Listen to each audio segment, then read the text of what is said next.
puisqu'il faut dire, puisqu'il faut parler de soi, puisque ton cœur. Ladies and gentlemen, thank you for attending the Youth Vision Forum. First of all, I would love to thank all the volunteers. They proposed this event and the topic. That's why we have the chance to share these three young persons' experiences and opinions here. And now, hello, it's your time. Let's welcome Daniel, Sam, and Peru. Hi, everyone. Good afternoon. But the three of us will also want to open greeting you guys in Thai. If you guys can learn it with us, it would be Sawadika. Good afternoon.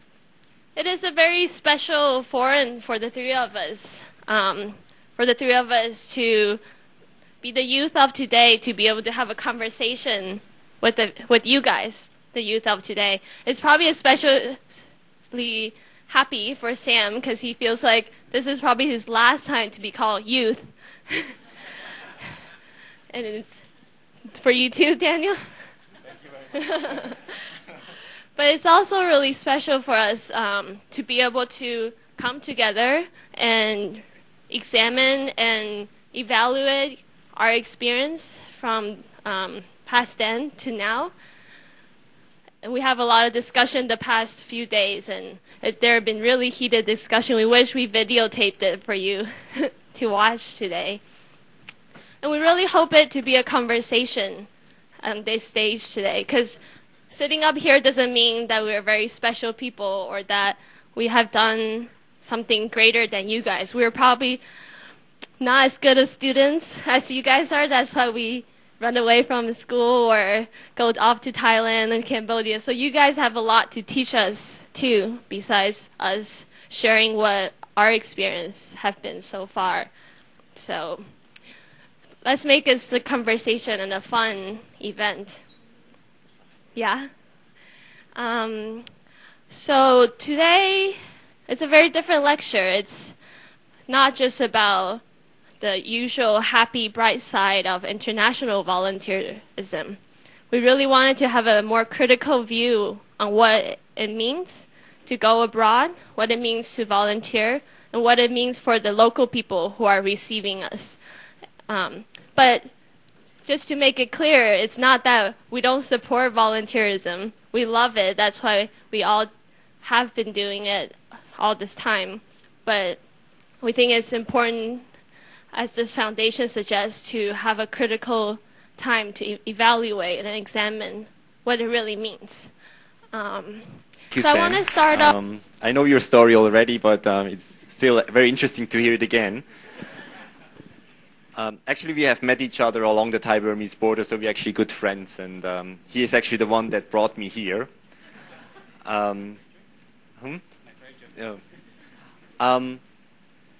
First of all, I'm very excited as well to be here today.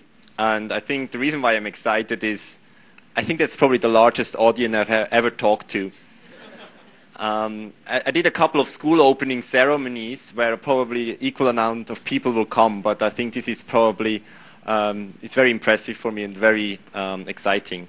But I think what makes me even more exciting is the potential that lies in this room, that is in this room, because I strongly believe, and I think probably Sam will agree with me, that we actually can make a difference. Each individual person can make a difference. The question is just how we do it and where we do it. Another reason why I'm excited is I came to Taipei 2 times before. At that time I was a banker. And I had a very different experience about Taipei because I saw 5-star hotels and meeting rooms. And now it's so wonderful to meet so many interesting people here in Taiwan. So the last 2 days was really exciting for me as well, and I look very much forward to rediscover Taiwan with my new set of eyes, not as a banker anymore. Let me tell you a little bit about myself. This is Taiwan. I'm the founder of an organization called Child Stream Foundation, It's based in Chiang Mai in Thailand. But I would like to start a little bit earlier about my own personal journey, which obviously starts way before. Okay. So I was born in Switzerland to a middle-class family, very close to Zurich. You can see me here. This is my first school day. And only later, actually, my mom told me that I always got in a lot of trouble when I was at school. And there was always a little bit of a rebellion at school. And she always said, look, I'm not surprised that you became a social worker. Because back in school, you would always be defending the weak in the class. You know, these are normally the ones that are like fat or cross-eyed or somehow just doesn't fit the norm, right? And they're being mocked. And I have always been kind of trying to defend themselves, and I got a lot of trouble for that. So this is actually what my mother had to tell me later because I couldn't remember. I started working when I was very young. I started working when I was 15. And this is not unusual in Switzerland because we have an apprenticeship. So I started to work for the bank when I was 15, which allowed me to work 3 days a week and to study 2 days a week in university. But I think what was more important for me is that I was able to move out from my house when I was 16. So I became independent very, very early. And so my parents realized very quickly that I'm no longer in their control. Then when I was about 19 years old, I was able to move to Hong Kong. So I traveled from Switzerland all the way to Hong Kong to still work for a Swiss bank. I don't know, I think UBS is not so well known here, but it's actually probably one of the largest banks in the world. And for me, it was a wonderful experience because I was able to learn a very different culture. I learned the Chinese culture. This was the first culture which I learned. And I was very excited about that. And I was able to travel a lot in all over Asia. And this is, I think, what fascinated me about this region was the different cultures, which was obviously very different to my own personal culture. So I lived and worked in Singapore and Hong Kong and in South Korea. And then when I was 25, something happened. Because I resigned. And it was a shock to the bank. Because I was the youngest director they ever had in that company. So they were promoting me and they thought like, oh, I will become the next CEO or something. And anyway, I quit. So it was a big shock for the bank and it was a big shock for my family. I tell you later a little bit why I resigned. But from that moment in 2003, my life changed. Everything over the last 7 years seems more colorful. Everything seems more exciting. And everything seems just more vibrant. And I think I explain you a little bit later why I feel like this. So volunteering basically gave me the opportunity to discover myself. I had a feeling that I think I have a passion to do social work, but I was not so sure. How can I be sure I was a banker? So I had to test myself. So I became a volunteer, and that's where I found my passion. But even in 2003, when I set up my foundation, Child Stream, for the next following 4 years, I was still a volunteer. And this was possible because I was earning a high salary before in the bank, so I had a lot of savings, so I could be a volunteer for a very long time. Now I get a little salary to actually just cover my living expenses. But the question is, why did I do this? Right? And for a lot of people, it seems something very strange to be on a banking career and then just to stop overnight. And it happened to me overnight. And the next day I handed in my resignation. So what happened? And a lot of people expect, oh, there must have been some sort of religious calling.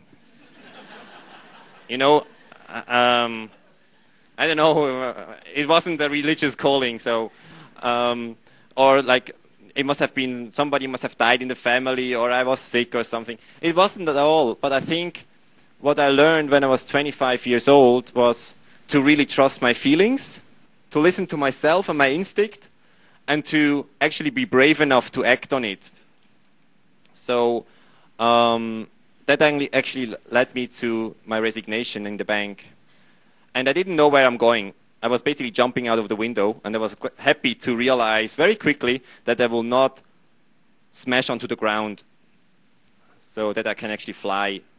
And I think over the last 10 years when I was at the bank, you know, they were kind of, it's not brainwashing, but they kind of tell you, look, this is what you can do best, and you know, and you have to be in computer all the time, and you know, and somehow you become a little bit limited in your mind. But once you realize that actually you can do a lot, it's amazing what you can achieve. So that's a little bit what I did. In the past, as a banker, I was worried that I cut my finger on paper or my tie gets stuck in the shredding machine. Now I worry about some real risks which we are facing in our work. So it has changed a lot. My life has changed a lot. And interestingly, I'm not alone. There are a lot of people out there that think like me. And I think even in this very room, there are a few of them. You know, I think social workers, you don't learn to be a social worker. You are born to be a social worker. And I think what is the most important thing is to discover whether you are a social worker or not. If you are not a social worker, don't try to be one, because it's not going to work. Okay? But when I was preparing for this presentation, and literally just 2 days before I came here, I received a letter from a new volunteer that was applying. And she wrote, "Why do I want to volunteer? Well, to sum it up, I want to be happy." This sounds very strange and selfish, but I experienced that doing something useful, something that makes sense, something that helps to make this world a tiny little bit better, also makes me happy. And I think if you have this attitude, this mindset, then the topic of self-interest and idealism comes together.